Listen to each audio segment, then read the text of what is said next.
Salut tout le monde.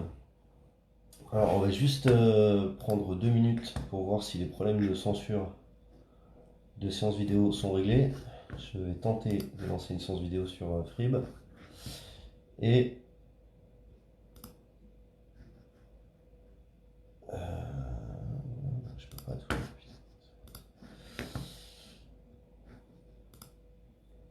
Et je ne peux pas lancer de séance vidéo. Donc vous ne pourrez pas commenter comme d'habitude. Magnifique. Je le partage quand même sur Frib. Je vais essayer de le mettre en annonce si je peux. Et puis on va commencer. Ça fait un moment que je vous ai pas vu. Je vais essayer de suivre les commentaires sur Frib quand même. Alors je pourrais les voir, mais que dans le fil de commentaires. Je pourrais pas les voir en direct sur la vidéo. Donc il faut que je clique, sur le fil de discussion, ce qui sera pas pratique, mais voilà, je verrai quand même les commentaires si jamais vous avez envie de dire quelque chose. Alors je vais essayer de voir quand même si je peux pas. Ah non, je ne peux pas. Pièce jointe, c'est quoi pièce jointe? Attendez, bougez pas. On a un souci apparemment.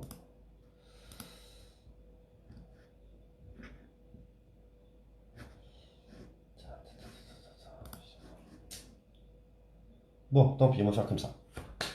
Bonjour tout le monde. Bonjour à tous ceux qui étaient contents de revoir en live. Salut à tous ceux qui ne sont pas contents. On vous aime fort, très fort. Je vois les commentaires qui apparaissent dans le fil de discussion. Donc c'est bon. Voilà, on va faire comme ça. Donc j'ai décidé de refaire un live là parce que j'avais 2 3 trucs à dire. Après, je sais pas si ce sera très pertinent. Du moins, j'essaierai de faire comme d'hab, hein, du mieux que je peux. J'ai pris quelques temps moi pour prendre du recul. Puis j'ai pris une semaine de vacances. En 2 ans, je pense que je pouvais prendre une petite semaine de vacances. Bien que les vacances m'ont permis de rencontrer des gens qui font partie de l'éducation nationale, qui font partie des services de la ville d'où les personnes se trouvent, etc. Et donc du coup, ça m'a permis d'avoir des discussions qui sont proches de ce que je vis depuis 2 ans. Donc c'était des vacances instructives. Puis ça a duré qu'une semaine, donc c'est pas non plus des vacances du feu de Dieu, hein. Et je me suis replongé dans tout ce que j'ai loupé depuis les 2 dernières semaines et demie en fait, pour être plus exact. Je suis forcé de constater que beaucoup de choses circulent sur les réseaux, sur les médias, qu'ils soient télévisés ou qu'ils soient papier. Euh, on a vu plein de choses. Alors on a vu Stéphane Tronquil, qui est un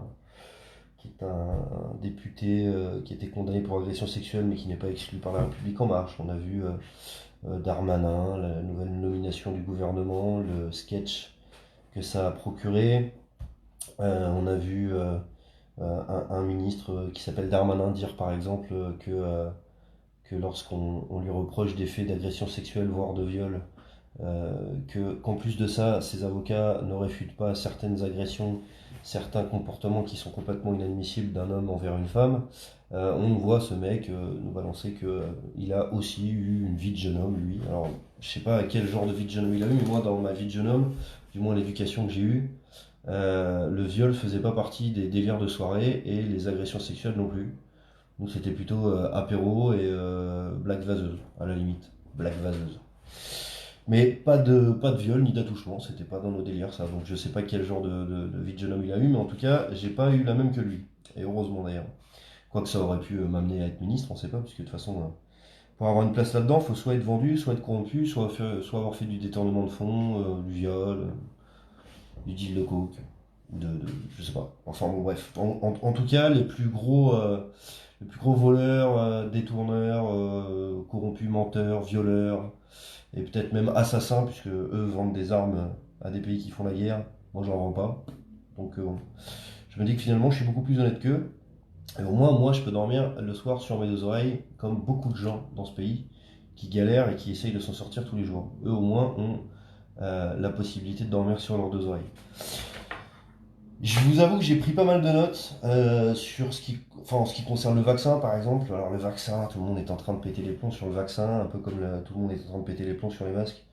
J'ai publié un truc tout à l'heure qui a été vérifié, soi-disant, par des médias de vérification, qui concerne le masque, et qui disait qu'un masque pour les poussières était plus on va dire, évolué qu'un masque papier ou tissu comme ils peuvent nous foutre. Alors moi, je refuse de le foutre, le masque, je le mets quand je vais faire les courses, parce que j'ai pas le choix, mais sinon, sur la voie publique chez moi, en voiture, je le mets pas. C'est hors de question que je fasse le mouton et que je me bâillonne. C'est hors de question. Donc ils aillent se faire foutre avec leur masque, clairement. Ensuite, on voit beaucoup de médecins dans le monde commencer à dénoncer et se faire censurer. Alors là, on a pareil des médias de vérification français qui nous sortent que des médecins sont moins importants que ce que déclare le gouvernement. Alors, je sais pas, mais depuis des années et depuis 2 ans surtout, on voit ce dont est capable un gouvernement pour se sortir de la merde, hein, entre les fausses attaques d'hôpitaux, les violences policières inexistantes, les détournements de fonds qui sont normaux, les gars condamnés pour détournement et fraude fiscale et qui dansent le jour de la fête de la musique, les gens qui se font tuer par la police et qui finalement ne sont pas des victimes parce qu'on leur trouve toujours quelque chose, hein, pour justifier le fait qu'ils soient morts. Voilà. En France, on a le droit de mourir, il y a toujours un contexte, selon les enculés de fachos, des syndicats de police qui font la une des journaux télévisés, des 20h, etc. Quand je dis les enculés des syndicats, se sentiront visés, ceux qui ont envie de se sentir visés. Je vous rappelle que pour déposer une plainte, il faut que l'insulte soit nominative. Donc pour ça, je suis intelligent, je vais nommer personne, mais tout le monde aura compris de qui je veux parler. Voilà, il y aura tellement de choses à dire. Le PCR remboursé par arrêté, sans symptômes et sans prescription. Le PCR, je vous rappelle, c'est le test pour savoir si vous avez été, si vous êtes ou si vous n'êtes pas infecté par le Covid-19. Pareil, je refuserai de le faire. Je refuserai de le faire et puis si je suis atteint du Covid-19, bah, j'irai comme tout le monde à l'hôpital et puis si on a un service de santé, il est fait pour fonctionner, il n'est pas fait pour être privatisé ou démantelé. Il est fait pour fonctionner et pour soigner des gens.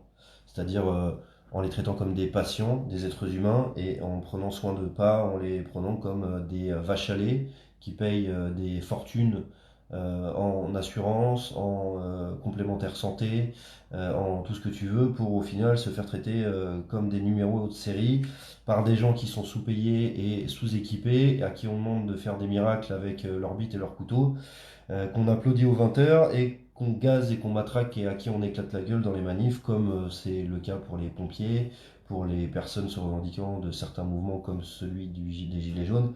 Et j'en passe, c'est des meilleurs, hein, parce qu'il y a toujours un gros connard de merde de pseudo-journaliste à quatre pattes qui sortira sa science sur une chaîne comme BFM ou CNews et qui nous expliquera la bonne pensée en nous disant que tout le reste c'est de la merde et qu'il faut surtout pas se poser de questions parce que notre sacro-saint Saturnin nous a expliqué la vie et nous explique la vérité.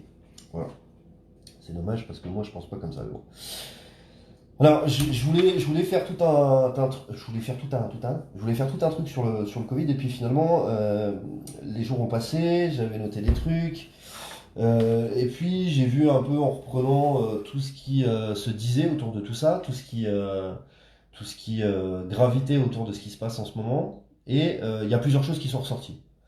La première chose qui ressort, c'est qu'en discutant avec des gens, ça m'est arrivé encore hier, discuter avec des gens qui font partie de la classe sociale, qui vivent au-dessus du seuil de pauvreté, mais qui sont limite tous les mois. Donc je parle de toutes les personnes qui touchent entre 1003 et 3000 euros, parce que suivant les villes où vous êtes, 3000 euros, ça peut paraître énorme pour quelqu'un, par exemple, comme moi qui vit en Bretagne, dans une petite ville, mais pour certaines villes, avoir 3000 balles par mois, c'est pas quelque chose qui permet de vivre correctement. Quand on a des loyers qui sont 3 ou 4 ou 5 fois supérieurs à ceux qui peuvent y avoir ici dans les petites villes, bah, c'est pas du tout la même chose. Déjà, par exemple, à Paris, avec 1300 euros, vous êtes loin de pouvoir vivre correctement.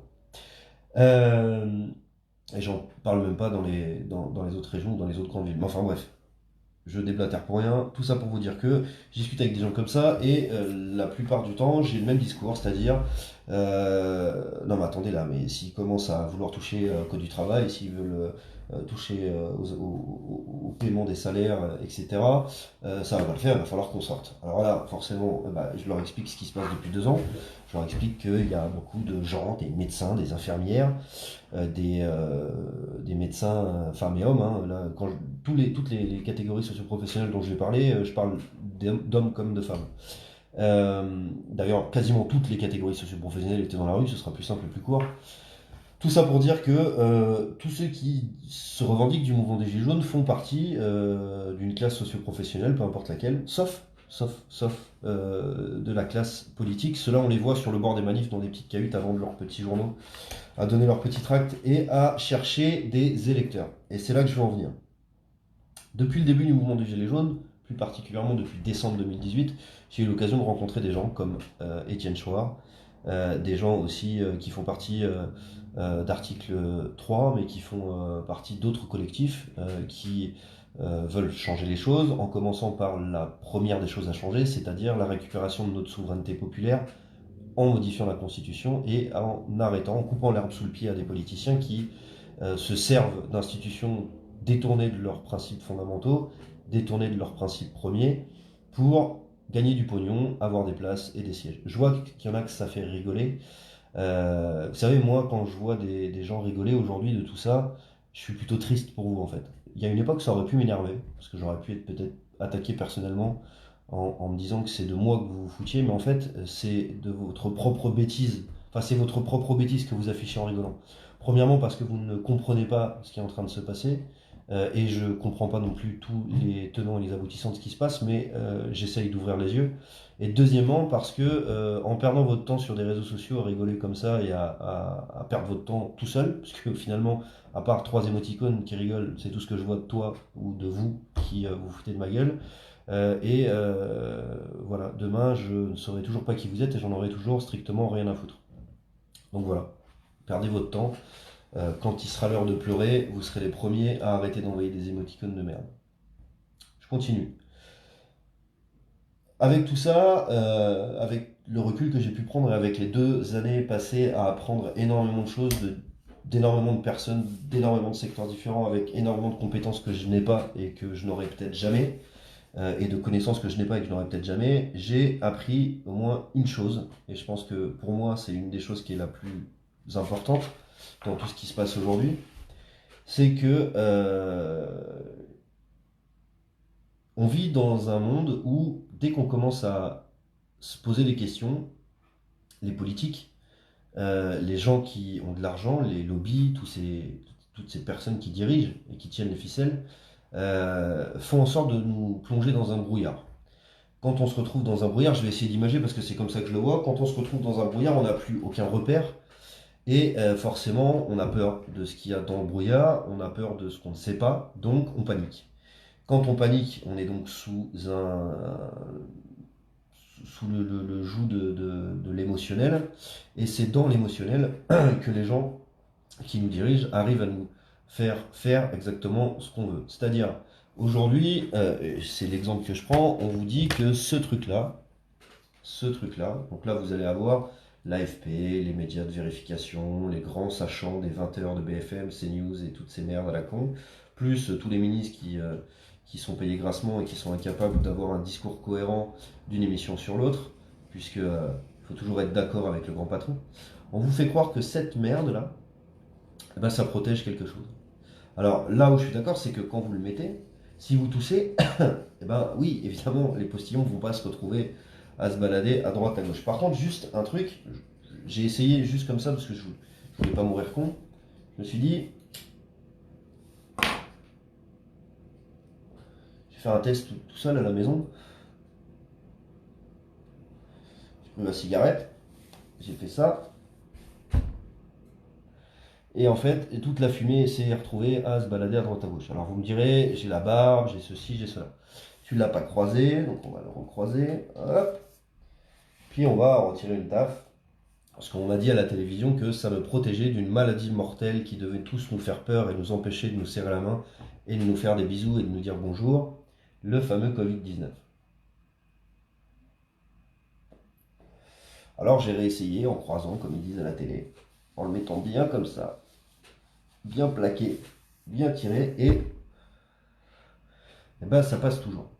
Alors je me suis dit, si les gens sont assez cons pour ne pas se poser de questions, et pour réussir à croire qu'un simple bout de papier peut vous sauver la vie, hein, parce que c'est ni plus ni moins qu'un anti-projection de gouttelettes, mais absolument pas un système qui vous protège les voies respiratoires, puisque si ça passe dans un sens, quand vous aspirez de l'air, forcément, l'électricité, l'air, enfin tout ça, même les fluides, ça utilise une mécanique qui est très simple, c'est très feignant et ça passe par le chemin toujours le moins résistant, le plus simple à utiliser. L'électricité, c'est la même chose, l'air, c'est la même chose, les liquides, c'est la même chose. Donc si vous avez en soufflant l'air qui passe dans un endroit où il y a le moins de résistance, quand vous allez inspirer, il se produit exactement le phénomène inverse, ou du moins le même phénomène, vous avez l'air qui passe par l'endroit le plus simple pour lui, c'est-à-dire l'endroit où c'est pas filtré.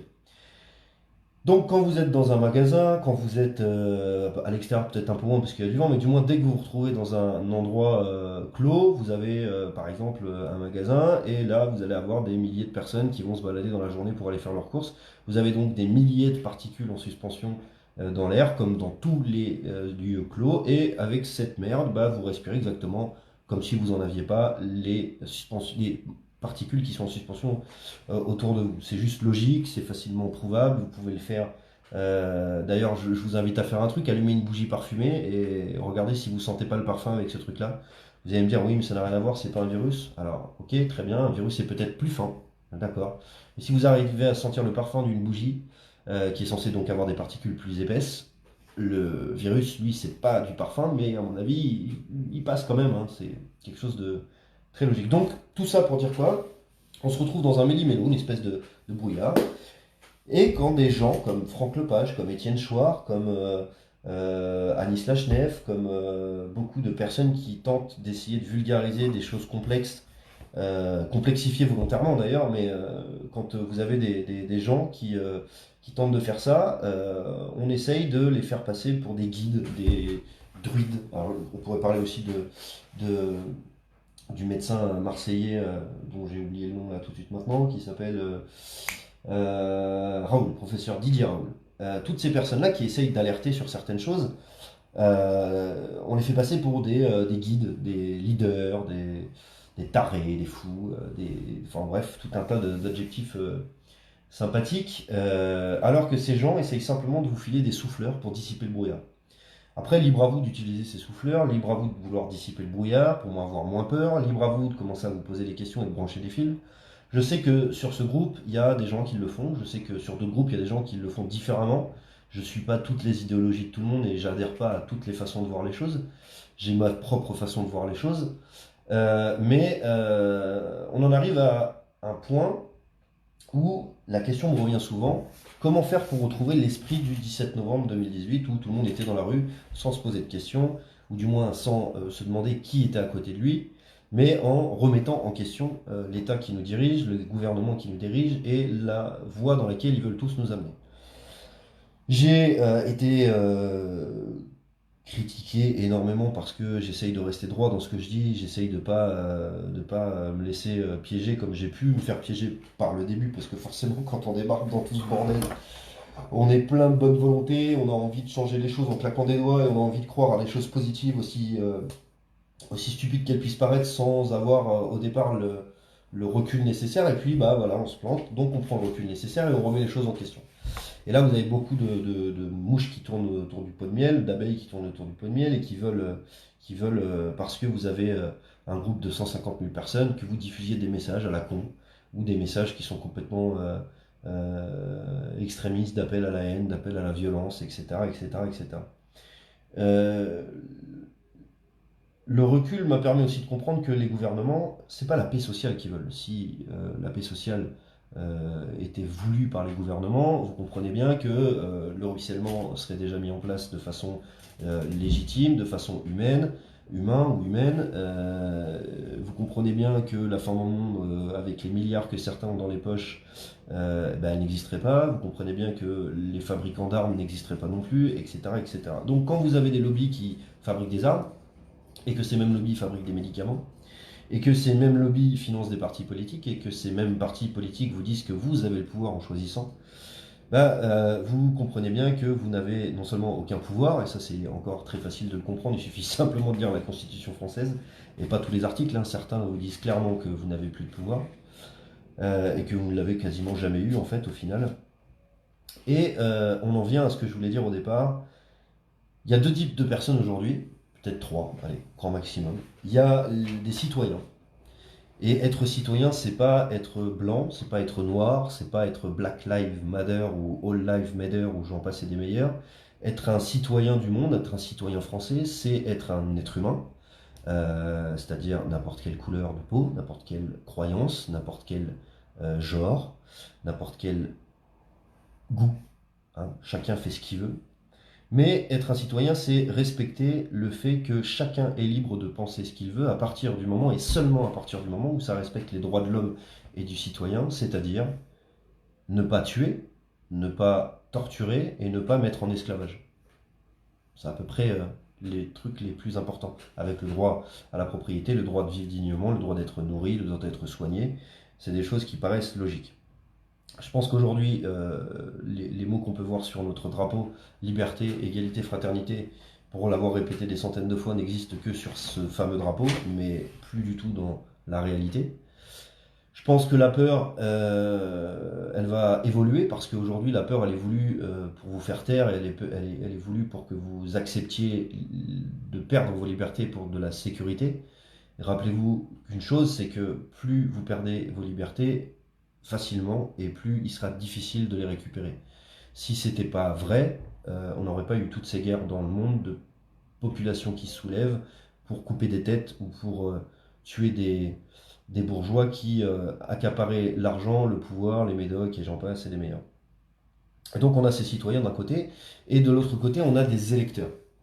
Et le troisième groupe, ce sera peut-être ceux qui sont aux manettes et qui déterminent si vous êtes d'un côté ou de l'autre. Et les électeurs, eh ben, c'est toutes les personnes que je croise aussi, avec qui je discute aussi, et qui ont un discours plutôt clair, qui est il faut voter. Il faut voter parce que voter c'est choisir, alors que ces gens ne comprennent pas que voter c'est donner son pouvoir. C'est arrêter de choisir, c'est arrêter de pouvoir se poser des questions, c'est arrêter d'avoir le droit de remettre les choses en question, et c'est arrêter de pouvoir agir et réagir. J'ai voulu refaire un live pour plusieurs choses. Premièrement parce que le recul, ça m'a permis de me calmer, parce que la colère, elle est facile à mettre en place quand vous voyez toutes les personnes qui galèrent, toutes les personnes qui crèvent la dalle, toutes les personnes qui s'en sortent pas, toutes les personnes qui vivent des injustices qui sont innommables et dont les gouvernements s'en carrent le cul par terre, et ils en sont très conscients, ils sont très conscients des difficultés que les gens peuvent avoir, ils ne sont pas conscients dans le sens où ils savent ce que c'est, parce qu'ils les ont vécus, ils sont conscients parce qu'ils savent que pour qu'il y en ait qui se gavent comme des porcs, il faut qu'il y en ait qui crèvent la dalle. C'est comme ça que leur système, leur idéologie, leur schéma de pensée fonctionne. Et on l'entend d'ailleurs sur toutes les chaînes de télé. Quand vous entendez un gars comme ça ou une femme comme ça parler, il vous dit ben, vous avez qu'à travailler pour vous en sortir, vous avez qu'à traverser la rue, vous avez qu'à réussir. Vous avez qu'à réussir. On est en 2020 et dans un pays comme le nôtre, la capacité, je dirais pas la capacité, je dirais la possibilité pour quelqu'un de voir sa vie être quelque chose d'agréable est définie par la réussite. La réussite est définie par le cadre social, par l'entre-soi, par les réseaux de connaissances, par l'argent. Et tout ça est défini par les gens qui sont en place depuis ad vitam aeternam et qui eux-mêmes déterminent entre eux, lors de petits repas, lors de petites assemblées, ce que va être le monde, où vont tomber les bombes, qui va devoir crever, qui va devoir vivre. On a l'impression de voir un jeu de qui est-ce ou de bataille navale avec des gens qui jouent avec la vie d'autres gens. Les économistes du monde entier sont en train de prévenir de ce qui va se passer à cause de cette suite de crise économique de 2008 qui finalement aujourd'hui n'est pas une crise mais un système qui est à bout de souffle. Ils seront prêts à tout pour le garder, sachez-le. Ils seront prêts à tout, même à tuer. Ils seront prêts à tuer. tous ceux qui se posent la question de savoir si ces gens seront capables de tirer à balles réelles dans un pays comme le nôtre, devraient se demander ce qu'étaient les pays du Moyen-Orient il y a quelques années, comme la Syrie, la Libye, l'Irak, l'Iran peut-être aussi. Tous ces pays qui avaient des gens qui se promenaient dans leur rue, qui dînaient avec leurs amis, qui discutaient de tout et de rien. Puis un jour, bah, parce qu'il y a eu du pétrole, parce qu'il y a eu des intérêts à protéger, et ben, ils se sont retrouvés à voir des bombes leur tomber sur la gueule, à voir des gens se faire enfermer, matraquer, emprisonner, violenter. Des choses qui sont en train de se produire dans notre pays petit à petit, sous couvert de gens bien serviles, bien moutonnés, je dirais, mais bon, c'est même pas le bon terme. Et on en arrive à la prochaine étape des manifestations qui va se dérouler le 12 septembre, si ma mémoire est bonne, où un appel a été lancé de façon collective de plusieurs associations, de plusieurs collectifs, de plusieurs syndicats, même si vous savez mon amour pour les syndicats, mais aussi de personnes comme Jérôme Rodriguez des Gilets jaunes. Salut Jérôme, si tu vois cette vidéo, un gros coucou à toi et merci de t'en prendre plein la gueule pour pas un rond et de continuer à te battre parce que beaucoup ne savent pas ce que c'est d'être médiatisé, de s'en prendre plein la gueule. Tout le monde pense qu'on a la possibilité de faire tout parfaitement H24 sans avoir ne serait-ce qu'une seule réaction humaine, sans péter un plomb. Et ben ces gens-là, je leur souhaite de ne jamais être médiatisés parce que je serais bien curieux de voir comment ils réagiraient à ce genre de pression. Le 12 septembre, il y a un appel. Alors, ça y est, les appels, j'en ai vu, et vous en avez vu, et on en a tous vu depuis des mois et des mois et des mois. Certains très suivis, d'autres beaucoup moins suivis. Certains qui étaient suivis parce que beaucoup de gens voulaient tout casser et voulaient absolument que ça finisse dans un bain de sang parce que pour eux c'était la seule solution. D'autres qui considéraient que discuter était la seule solution et qu'on n'avait pas le choix parce qu'il fallait faire comme ça. D'autres qui voulaient mettre en avant la politique parce que pour eux c'était la seule solution. Je critiquerai aucune de ces solutions et vous savez pourquoi, pour ceux qui me suivent, mais je vais le répéter. Si on n'attaque pas de tous les fronts, si on ne se défend pas de tous les fronts, eh ben, on les laisse faire. Si on les laisse faire, c'est la seule et unique raison pour laquelle ils nous baiseront, c'est qu'on les laisse faire. C'est plutôt facile à comprendre, mais à différentes périodes de l'histoire, les personnes ont su prendre des décisions. Beaucoup de gens y ont perdu la vie, beaucoup de gens y ont perdu plus que ça, parce que la vie, contrairement à ce qu'on pense, une fois qu'on l'a perdue, bah, il n'y a plus rien d'autre à perdre. Et puis on n'est pas là pour savoir ce qui se passe après. Alors tous les croyants diront peut-être le contraire, libre à vous de penser ça, mais pour moi, une fois que c'est fini, c'est fini. Et pourtant, c'est pour moi, enfin pas pourtant, mais ça paraît pour moi la chose la plus simple dans le sens où quand vous restez, c'est là où c'est le plus dur. Vous vivez avec les choses. Vous vivez avec la souffrance des gens qui vous entourent, vous souffrez aussi vous parce que des fois vous avez l'impression de ne pas en avoir assez fait, de ne pas avoir été là où vous auriez dû être. Il n'y a pas longtemps, il y a une personne qui m'a dit rien n'arrive jamais au mauvais moment. Quand quelque chose arrive, peu importe que ce soit bénéfique ou non, du moins dans l'impression qu'on en a au début, euh, quoi qu'il arrive, on en tire toujours une leçon pour la suite. Et je pense que depuis 2 ans, beaucoup des personnes qui ont participé aux mouvements sociaux, qui ont vu ce qui s'est passé, qui pour certains sont rentrés chez eux par peur ou par fatigue, et qui pour d'autres ont continué, sous différentes formes, sous différents noms, sous différentes actions, bah, je pense que ces gens-là ont beaucoup de souffrance, vécu beaucoup de souffrance et en vivront encore beaucoup parce que c'est des gens qui sont déterminés. Il y a de plus en plus de gens qui sont déterminés, il y a de plus en plus de gens qui sont en colère, il y a de plus en plus de gens qui n'ont plus rien à perdre. Il suffit pas d'être sorti de Saint-Cyr pour comprendre que quelqu'un qui n'a plus rien à perdre, c'est quelqu'un qui devient très dangereux pour soi-même, mais très dangereux aussi pour les autres. Pourquoi? Parce que quand on n'a plus rien à perdre, on est capable de tout. Et quand je dis on est capable de tout, c'est qu'on est capable de parler comme d'arrêter de parler et d'agir.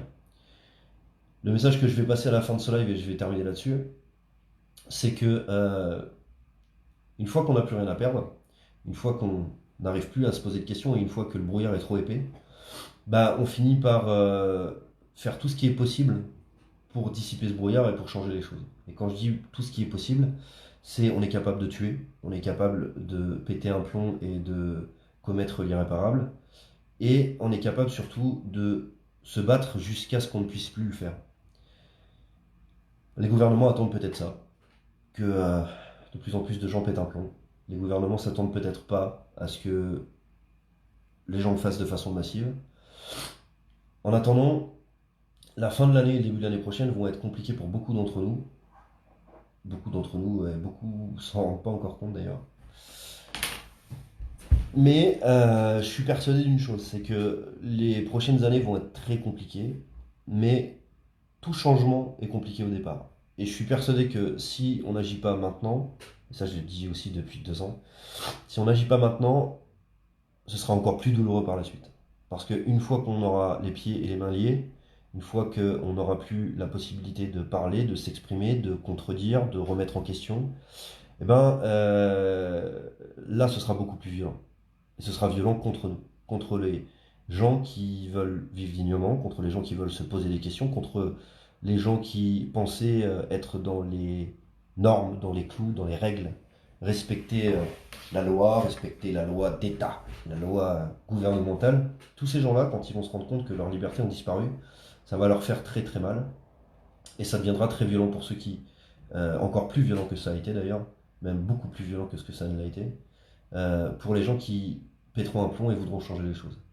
Alors, je lance pas d'appel, puisque vous savez très bien qu'ils attendent que ça, que les gens médiatisés lancent un appel pour nous foutre entre quatre murs. Mais je soutiens à 300% la date du 12 septembre. J'y serai, je serai présent. J'espère que beaucoup de gens, jusqu'à cette date, se poseront les bonnes questions et seront présents. On a réussi tous ensemble à être massivement dans les rues pendant des mois. Ils ont réussi à remettre de la division, aidés par quelques guignols d'internet et par quelques trous de balles qui passent leur vie à essayer de nous faire peur, à nous menacer et à nous faire taire. Vous voyez bien que ça fonctionne vachement bien. La preuve, on est apeuré et on ferme notre gueule.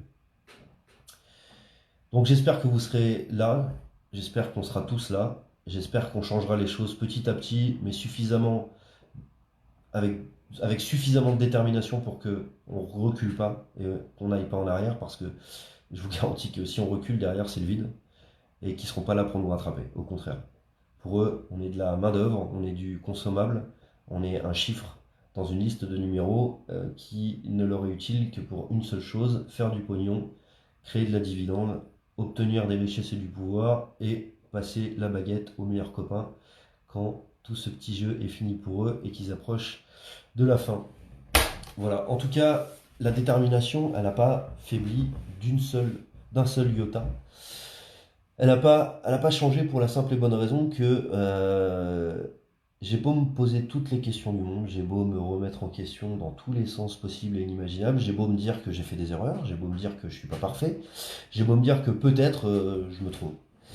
Eh ben, j'arrive pas à me dire que je suis du mauvais côté. J'arrive pas à me dire que ce que je fais c'est mauvais, même si je sais que ça a des répercussions, que ça fait des dommages collatéraux, comme des poubelles brûlées, des tags sur des monuments historiques ou des buvettes pour riches sur les bas des champs qui crament. Ok, d'accord, ça coûte de l'argent.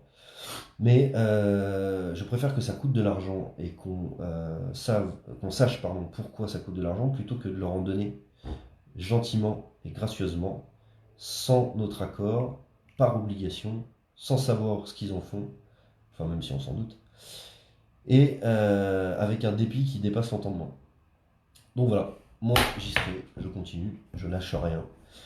J'emmerde la notoriété, j'emmerde la médiatisation, j'emmerde les chaînes de télévision qui foutent de la merde dans le cerveau des gens, j'emmerde les politiciens tous et toutes confondus, qu'ils soient hommes ou femmes, je fais pas de distinction et je vous emmerde profondément.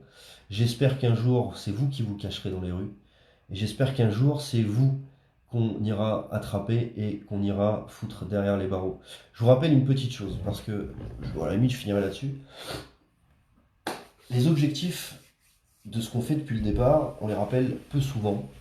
J'ai essayé de les rappeler à chaque fois que j'ai fait des lives, mais c'est vrai que des fois j'oublie. Moi, si je suis sorti dans la rue, c'est pas pour m'amuser à dénoncer des réseaux de pédocriminels, même si ça me fait gerber. C'est pas mon combat. Je suis pas sorti pour ça.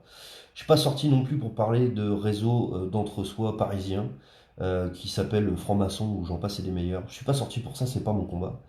Moi, je suis sorti pour qu'on récupère notre souveraineté populaire et qu'après, ceux qui veulent s'occuper de ça s'occupent de ça, hein. Et puis il y en a qui s'occupent de ça très bien d'ailleurs. Il y a des groupes qui dénoncent les pédocriminels, il y a des groupes qui s'occupent de dénoncer les réseaux de collusion, qu'ils soient francs-maçons ou pas. À la limite, moi je m'en carre le cul par terre, c'est le boulot de certains, c'est pas le mien. Moi, mon boulot, en tout cas, ce que je fais, c'est d'essayer de diffuser de l'information par les faits et pas de l'information par le fric. Parce que pour moi, c'est deux choses différentes. L'information par le fric, vous la regarderez sur BFM TV, CNews, LCI, TF1, toutes ces chaînes de merde et tous les journaux papier qui y sont accolés. Et l'information factuelle, vous l'aurez d'une seule manière. Il n'y en a pas 36 000, il n'y en a pas 12, il n'y en a pas 20, il n'y en a qu'une seule. C'est par vous-même. C'est en allant voir les choses par vous-même, en vous renseignant par vous-même, en remettant les choses en question par vous-même, sans écouter n'importe qui, peu importe enfin, quel qu'il soit, enfin, peu importe qui ça peut être, même moi, hein, la seule et unique façon de s'informer factuellement, c'est de vivre les choses par soi-même, d'aller les voir par soi-même et de remettre les choses en question, celles qui vous semblent pas cohérentes ou qui vous semblent complètement hallucinantes. C'est la seule manière de comprendre les choses et c'est la seule manière d'apprendre par soi-même. C'est de se tromper et c'est comme ça qu'on apprend.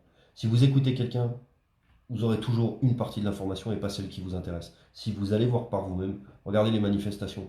Si vous n'y avez pas été, jamais de votre vie, vous auriez pu imaginer une seule seconde ce qui s'est passé dans les manifs et ce que vous avez vu dans les manifs. C'est dur, ça peut faire mal, ça peut être très difficile quand on rentre à la maison parce qu'on rentre avec ça toute notre vie, on l'a dans la tête. Mais si vous ne l'aviez pas fait, vous ne l'auriez pas su. Donc la seule manière, c'est comme ces merdes là, la seule manière de savoir si ça fonctionne ou pas, c'est d'essayer par vous-même, de voir par vous-même et de vous poser des questions. Est-ce que cette merde de papier filtre des virus, un virus, le Covid-19 en l'occurrence, qui est mortel? Est-ce que ce truc de merde là est capable de le faire? Je vous laisse vous poser la question. Pour tous ceux qui y croient et qui foutent ça et qui disent, je comprends, il y a un ami qui a un bar là, que j'ai vu il y a pas longtemps, qui disait s'il vous plaît, mettez votre masque, sinon ils vont reconfiner tout le monde, et nous on va être dans la merde. Mais désolé mon poteau, mais moi j'ai pas envie d'être un mouton et de foutre cette merde. J'ai pas envie. J'ai pas envie parce que si je le mets, ça veut dire que je me mets à quatre pattes.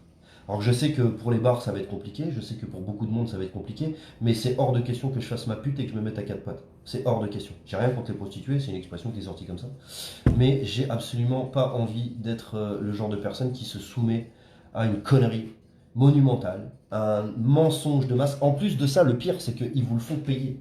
Vous payez de la TVA, vous payez des taxes, vous payez des impôts, vous vous faites ponctionner. On est un pays qui ponctionne le plus dans le monde et on vous fait payer vos protections individuelles, vos pseudo-protections individuelles. Qu'ils aillent tous se faire foutre, sans déconner. Et c'est des mecs qui touchent 10, 15 fois votre salaire, sans rien foutre, à part aller bouffer du homard et pondre des textes de loi à la con pour se protéger. C'est tout ce qu'ils savent faire. Voilà, clairement. Donc bref, moi je serai là le 12 septembre. La détermination, elle est toujours là. Je remercie toutes les personnes qui m'ont envoyé des messages pendant les 2 semaines et demie où j'étais pas là et qui m'ont envoyé des messages de sympathie ou de soutien, etc. Je remercie aussi tous les gens qui me menacent et m'inventent des vies, m'inventent des cagnottes, m'inventent des comptes en banque blindés de thunes, etc. Je vous remercie parce que malgré vous, vous continuez à faire parler de tout ce qui se passe. Et malgré vous, vous montrez encore une fois que il y a des personnes qui sont là pour diviser, il y a d'autres qui sont là juste pour vouloir faire changer les choses à leur échelle. Alors peut-être pas de la manière qui vous plaît, peut-être pas de la manière qui vous convient, mais en tout cas de leur manière, à leur manière et à leur façon. Merci à toutes les personnes que j'ai rencontrées pendant ces 2 ans et qui m'ont ouvert l'esprit sur plein de choses et qui m'ont appris plein de choses et qui continueront à apprendre plein de choses. Merci à tous ceux qui lâchent pas et qui sont partout, qui reprennent les ronds-points, qui roulent les péages, qui gardent le gilet jaune avec fierté et qui sont fiers de faire partie de ce mouvement. Merci à toutes les personnes qui seront là le 12. Un gros on vous aime très fort à tous les gens qui critiquent et qui passent leur vie à faire le tour des réseaux sociaux et à taper sur un clavier sans jamais sortir une seule fois le cul de leur chaise. On se verra avec toutes les personnes motivées dans les gaz lacrymogènes le 12 septembre, motivées sans jamais bosser la tête et sans jamais baisser les yeux. On lâche rien, bon courage à vous, vraiment. Prenez soin de vous, prenez du temps et prenez du recul pour ceux qui en ont besoin. Je vous garantis, ça fait du bien. Je n'avais pas réussi à le faire pendant un moment, mais là je l'ai fait et ça fait vraiment du bien. Et je vous souhaite une bonne soirée, je vous souhaite un bon courage et je vous dis à bientôt pour ceux qui sont motivés et déterminés. Et au revoir et bon courage à tous ceux qui font chier le monde et font perdre du temps et brassent de l'air. Ciao tout le monde et bon courage. Ciao, ciao.